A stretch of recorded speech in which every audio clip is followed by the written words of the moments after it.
अस्सलाम वालेकुम। उम्मीद करता हूँ आप खैरियत से होंगे। हज़रत खिज़र अलैहिस्सलाम का वाक़िया। एक मरतबा हज़रत खिज़र अलैहिस्सलाम दरिया के किनारे पे बैठे थे। इतने में एक साइल ने आकर उनसे सवाल किया, मैं आपसे अल्लाह के वास्ते सवाल करता हूँ, मुझे कुछ अनायत फरमाएं। ये सुनकर हज़रत खिज़र अलैहिस्सलाम पर बेहोशी तारी हो गई। जब आप होश में आए तो फरमाने लगे, भाई मैं सिर्फ अपनी जान और माल का मालिक हूँ। तुमने मुझसे अल्लाह के वास्ते सवाल किया है, लिहाजा मैं अपनी जान और माल तुम्हारे हवाले करता हूँ। तुम जिस तरह चाहो उसे इस्तेमाल में लाओ और चाहे तो इसे बाजार में फ़रोख्त करके इसकी कीमत से फ़ायदा उठाओ। चुनाचे साइल हज़रत खिज़र अलैहिस्सलाम को बाजार ले गया और एक शख्स साहिमा बिन अरकम के हाथ हज़रत खिज़र अलैहिस्सलाम को फ़रोख्त कर दिया। ख़रीदार हज़रत खिज़र अलैहिस्सलाम को अपने घर ले गया। साहिमा के घर के पीछे एक बाग था। चुनाचे साहिमा ने हज़रत खिज़र अलैहिस्सलाम को कुदाल देकर कहा कि इसके सामने वाले पहाड़ से मट्टी काट काट के इस बाग में डालते रहो। पहाड़ बाग से 3 मुरब्बा मील के फासले पे वाक़े था। सामहे हज़रत खिज़र अलैहिस्सलाम को हुक्म देकर खुद कहीं काम से चला गया। हज़रत खिज़र अलैहिस्सलाम हुक्म के मुताबिक पहाड़ से मट्टी काट काट के बाग में डालने लगे। जब साहिमा घर वापस आया तो उसने घर वालों से दरियाफ्त किया, क्या तुम लोगों ने गुलाम को खाना खिलाया या नहीं? घर वालों ने जवाब दिया, हमें नहीं मालूम गुलाम कहाँ है।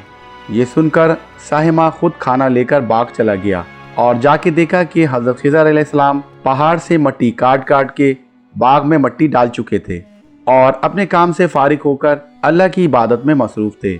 ये देखकर साहिमा को बहुत ताज्जुब हुआ। उसने हज़रत खिज़र अलैहिस्सलाम से दरियाफ्त किया, आप कौन हैं? ये सुनकर हज़रत खिज़र अलैहिस्सलाम पर बेहोशी तारी हो गई। जब आप होश में आए तो फरमाने लगे, भाई मैं खिज़र हूँ। ये सुनकर साहिमा के होश उड़ गए। उसने ये क्या कर दिया? हज़रत खिज़र अलैहिस्सलाम को गुलाम बनाकर ये काम लेकर बहुत बड़ी गुस्ताखी कर दी और ये सोचकर उस पर बेहोशी तारी हो गई। होश आने पर साहिमा ने अल्लाह से दुआ की कि ए रब्बुल आलमीन, मैं हज़रत खिज़र अलैहिस्सलाम को नहीं जानता था, इसलिए मुझसे ये गलती सरजद हुई और अल्लाह से अपनी गलती की माफ़ी मांगी और हज़रत खिज़र अलैहिस्सलाम को आज़ाद कर दिया। हज़रत खिज़र अलैहिस्सलाम अल्लाह के आगे सजदा शुक्र बजा लाए और फरमाया, ए परवरदिगार, मैं तेरे ही हक़ में ग़ुलाम बना और तेरे ही हक़ में आज़ाद हुआ और इस पर तेरा शुक्रगुजार हूँ।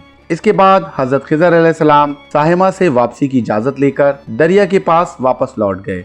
जब दरिया के पास वापस आए तो देखा एक शख्स दरिया के पास खड़ा होकर दुआ कर रहा है, ए मेरे रब, हज़रत खिज़र अलैहिस्सलाम को रिहाई अता फरमा दे और उनकी तौबा कबूल फरमा दे। ये देखकर हज़रत खिज़र अलैहिस्सलाम ने उस शख्स से दरियाफ्त किया, आखिर तुम कौन हो? उस शख्स ने बताया, मैं शाज़ून हूँ। शाज़ून अल्लाह का फरिश्ता था। शाज़ून ने पूछा कि आप कौन हैं?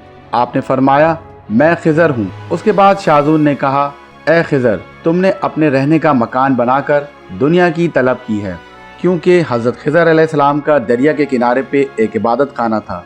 ये सुनकर हज़रत खिज़र अलैहिस्सलाम मैदान में निकल आए और उस जगह एक दरख्त लगाया और उस दरख्त के साए में अल्लाह की इबादत में मसरूफ़ हो गए।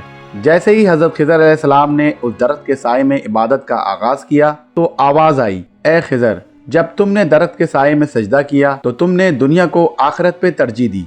मुझे अपनी इज्जत और जलाल की कसम है, मुझे दुनिया की मोहब्बत में रजामंदी नहीं है। उसके बाद हज़रत खिज़र अलैहिस्सलाम ने अल्लाह से तौबा की और शाज़ून फरिश्ते से कहा, ए शाज़ून, दुआ करो, अल्लाह मेरी तौबा कबूल फरमाए। चुनाचे शाज़ून ने दुआ की और अल्लाह ने शाज़ून की बरकत से हज़रत खिज़र अलैहिस्सलाम की दुआ कबूल फरमाई। दोस्तों, उम्मीद करता हूँ आपको हज़रत खिज़र अलैहिस्सलाम का ये वाक़या पसंद आया होगा। अगर आपको ये वाक़या पसंद आया है तो आप इसे अपने दोस्तों के साथ शेयर करें और हमारे चैनल को सब्सक्राइब ज़रूर करें। मज़ीद किस्से और कहानियों के साथ फिर हाजिर होऊंगा। तब तक के लिए अल्लाह हाफ़िज़।